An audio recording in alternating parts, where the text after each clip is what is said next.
you suggest, right at the beginning of what I read, that humanity has been controlled and manipulated since prehistory by extraterrestrial gods and the secret society network they created and continue to orchestrate. What proof do you have of that, or what convinced you might be a better question?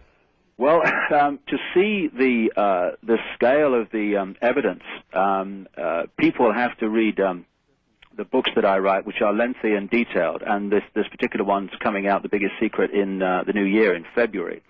Because what I do is I take vast amounts of information from different sources, and I look for the key common themes. I look for the cross-references.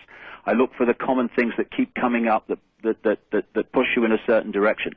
I don't follow a belief system. I follow information. I let the information be my guide to where I go, not preconceived ideas. And when you fit the information together from vast numbers of sources, you can pick up in the ancient world basically the kind of areas where Zecharia Sitchin talks about, and others too, not just him, about this Anunnaki and the hybrid race that was created, this Anunnaki-human hybrid race. And then you look at the Book of Enoch, which is just a version of a much older book, the Book of Noah. And it talks there about the Watchers and how the Watchers, which for me and many others when they read it, are clearly an advanced race of probably not of this world who were around at that time. And that talks too about how the Watchers interbred with humanity. You look at other ancient texts, it actually describes the birth of these hybrid children in very common terms, common theme terms, them being very white with white hair and with shining eyes, as one said, eyes that shine like the sun. And this hybrid race, lots of people increasingly, and I'm sure, I've no doubt, people have talked about this who specialize in this particular area on your program. The question is, what happened? Because what you get with most of this research is it kind of stops, and that's the end of it.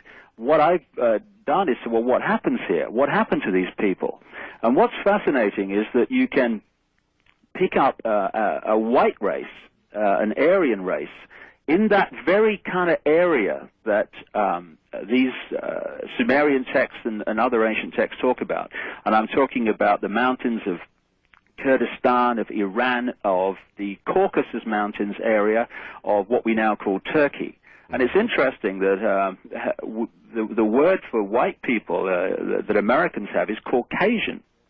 They're Caucasian after mountains in the Near East. And then you can pick this race up. You can see how it came down into the plains of Sumer, down into Babylon, which was a major place in the journey through history of these bloodlines that I talk about that run the world to this day. They also moved into Egypt. And then you can follow, as the centuries unfolded, this same white race across land, and they changed their names from various times. They were the Sumerians, they were the Scythians. And if you follow them across the land into what we now call Western Europe, into France, into what we call Belgium, Holland, into Germany, they changed their names as the centuries unfolded, but you can follow the flow of people, and you can see that actually it's the same people. So out of this Middle East area where this interbreeding went on came the white races that peopled Europe. There's also some tremendous research I've come across and documented in this next book that shows that a group of people, a race of people called the Phoenicians, went by sea from this same Middle East, Near East area to Britain. 3000 BC, there are standing stones in Britain that confirm this as well as other things. And when you look at the British culture, which became the Western culture, it was actually the Phoenician culture. The two deities that the Phoenicians worshipped were Barat and Barati. And Barat and Barati became Baritan and Baritania. When you look at the way the ancient Phoenicians depicted their goddess Barati, it was precisely the way the British depict their goddess Britannia. Then you look at even conventional history of how the Hindu religion was created and how the advanced civilization in the Indus Valley was created. And it was created by an Aryan race coming out of the Caucasus Mountains area and taking the Sanskrit language, which we now believe was originally Indian, but actually came with this same group. They also took in the stories that became the ancient Vedas. And so you can see that this white race, which very demonstrably has taken over the world en masse, but there are key bloodlines manipulating it that people don't realize, actually came out of this area where this hybrid extraterrestrial stroke human, these bloodlines were created, and peopled Europe. Now, when you do the research, you find that the genealogical research, you find that key bloodlines became the kings and the divine right of kings, again, by bloodline, of these countries like Iran and that area and Egypt. And then you can also see that the aristocracy and royal families of Europe, which is actually the royal family of Europe when you look at it, it's one tribe, not actually a number of families. They became the aristocracy and they became the royal families of Europe. Now, through the great so-called British Empire, which we can get into later because it's fundamental to how these bloodlines were transported around the world, these bloodlines went to the Americas. They went to Australia, to Africa, to Asia, to New Zealand. They went all over the world through the British and European expansion known as the empires. And then you do the research of the people that have run America since 1776. And it's astonishing. We've had 42 presidents so far of the United States. 33 of those 42 are genetically related to England's King Alfred the Great and Charlemagne, the great monarch of France. 19 are genetically related to England's King Edward III, who has thousands of blood connections to Prince Charles. And a stunning statistic from Burke's Peerage, which is the aristocratic genealogical Bible based in Britain, which is that since the first presidential election in America, in 1789, George Washington, the winner at every election has been the candidate with the most British and European royal genes. You look at Bill Clinton. The state of Arkansas.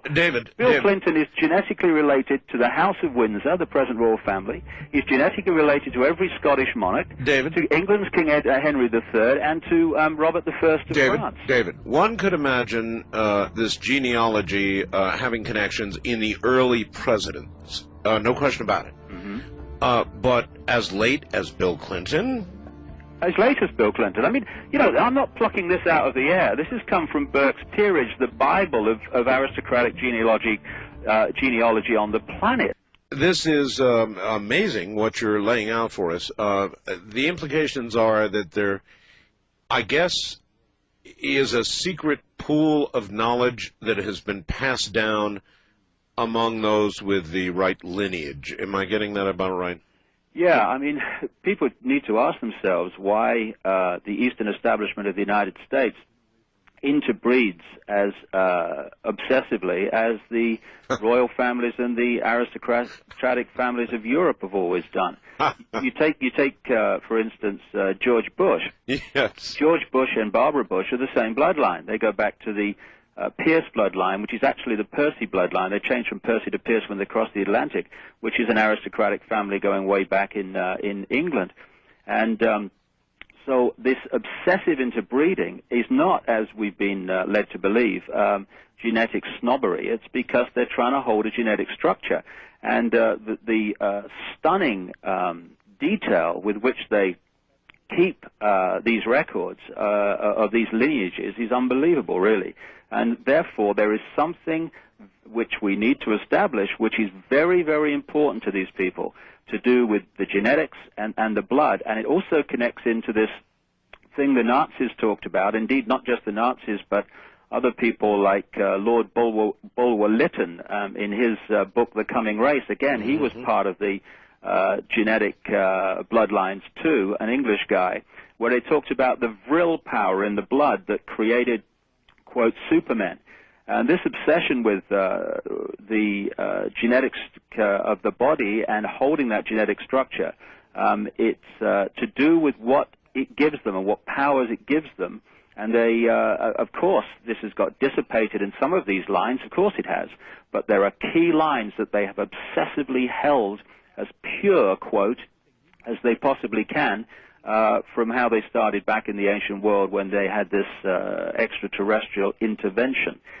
You said genetic intervention. I've heard this from many, many people, Zachariah Sitchin and forward. Mm-hmm. Now, this genetic intervention early on, was this what took the early caveman, the early, at some stage, to the modern intelligent human being that we now know? Is that the change for all of humanity, and were there special changes in certain human beings then?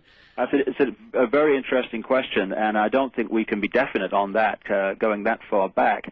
When you look at the Sumerian text, they do remarkably describe what we would call test tube babies, creation of humans through test tubes and what have you, which, given that they were found in the middle of the last century and were buried something like 2000 BC, was absolutely astonishing, as many other things in the text are, particularly about astronomy and the planets and the solar system, which have only been confirmed in relatively very recent times.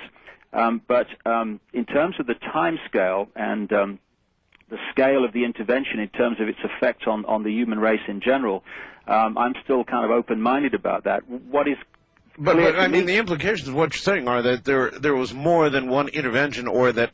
That's the point. Yeah. That's the point. For me, there's been more than one intervention at different times. I think that if you go back and you look at the estimates that people like Sitchin put on it, that this Anunnaki arrived maybe around 450,000 years ago, I wouldn't dismiss or argue with that. I think that's not a bad time scale when this thing possibly started. But when another thing that I've looked at in my books, and particularly in great detail in this next one, is that the evidence for not just one major cataclysm on this earth, but a number in the window of 13,000 years ago and much more recently. The evidence is phenomenal, not just in the geological and biological record, but also in the endless records and accounts and oral traditions all over the world in all the different cultures. And I think that one of the key areas, the key times for the intervention that created these particular, what I will call royal bloodlines, because interestingly, the Sumerian texts talk about the fact that the Anunnaki created what they called anuship, kingship. In other words, almost a middleman group of bloodlines that were the middle controllers between the extraterrestrials and the mass of the human race. All right, then may we think of ourselves as an ant colony? In other words, there are worker ants.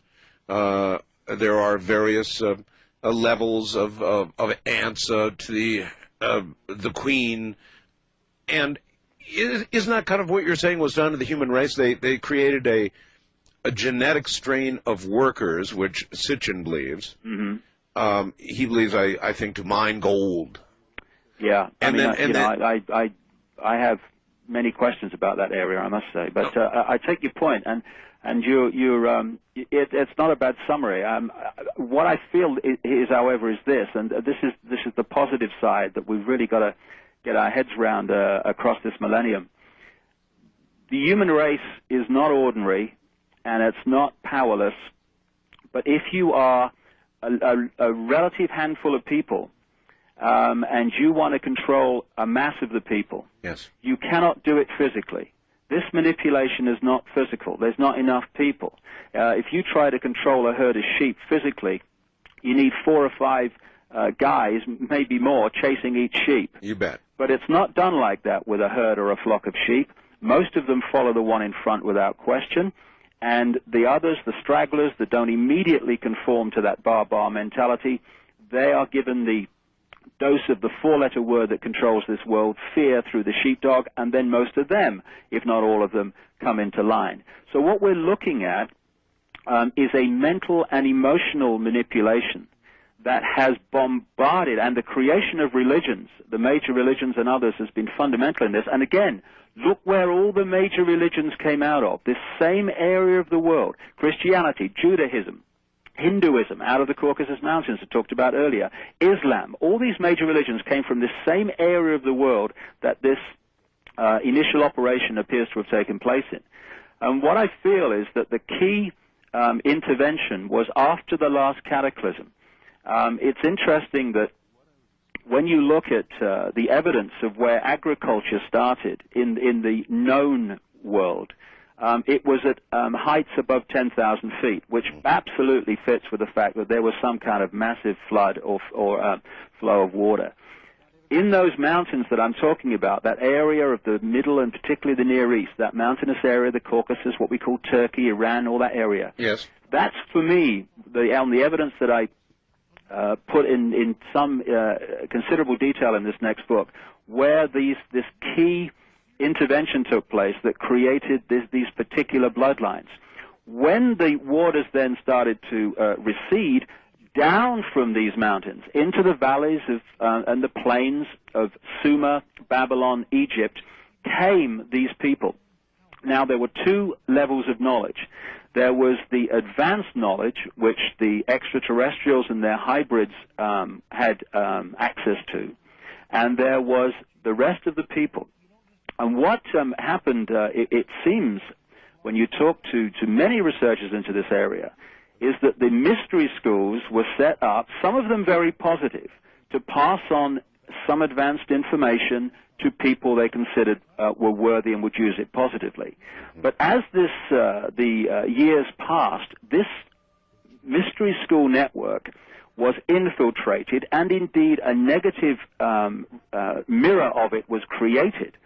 And therefore, instead of passing on this advanced information, which was clearly available, I mean, look at the pyramids, look at some of the great structures of the ancient world. The one at Baalbek in the Lebanon, which involved moving 3 chunks of stone, each of which were 800 tons, at least a third of a mile, and putting them high up in a wall. I mean, our primitive people are going to do that. So we only got to look at what the ancient world has left us around the planet to see that there was a very advanced knowledge there. You look at the way that the ancient structures and the stone circles are phenomenally connected to star systems, to natural cycles, to the precession of the equinoxes. There was advanced knowledge in the ancient world.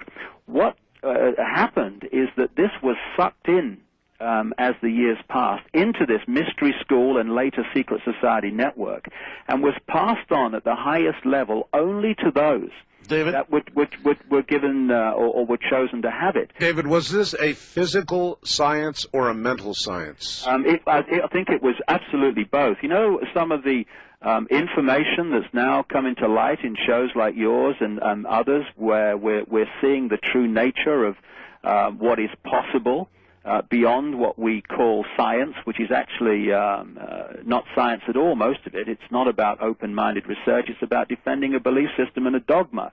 And this stuff that's now emerging actually is re-emerging into the public domain at this tremendous time of transformation that's happening now and is going to advance very much across the millennium and into the first 10 years or so of the next century. I don't think that I've ever told my audience this, but my lineage, my family lineage, can actually be traced back to my family my family came over on the Mayflower. It was one of the original families. Now, having said that,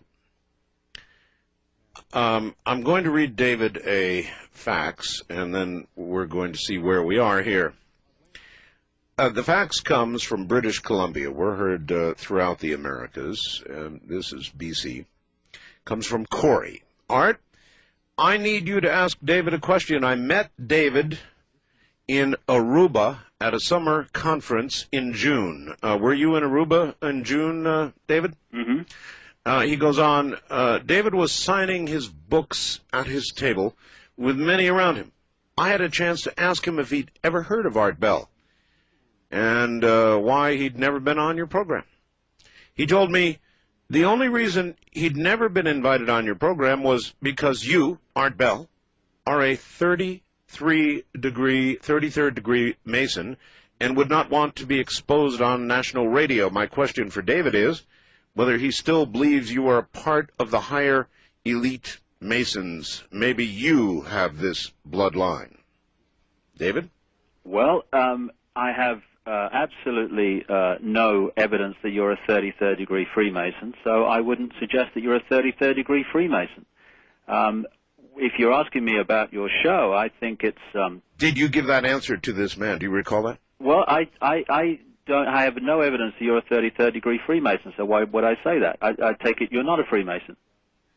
Well, I'm frequently asked if I am, and I get so sick of the question. I'm asked if I'm CIA, NSA, and all the rest of it. I just say sure, and that seems to stop them cold, and they don't know what to do, and they don't know what to say, and it stops them, and that's the easiest way to do it. Denial seems to go nowhere. It just reinforces their preconception of what I was. So I've given up answering no. I just say sure.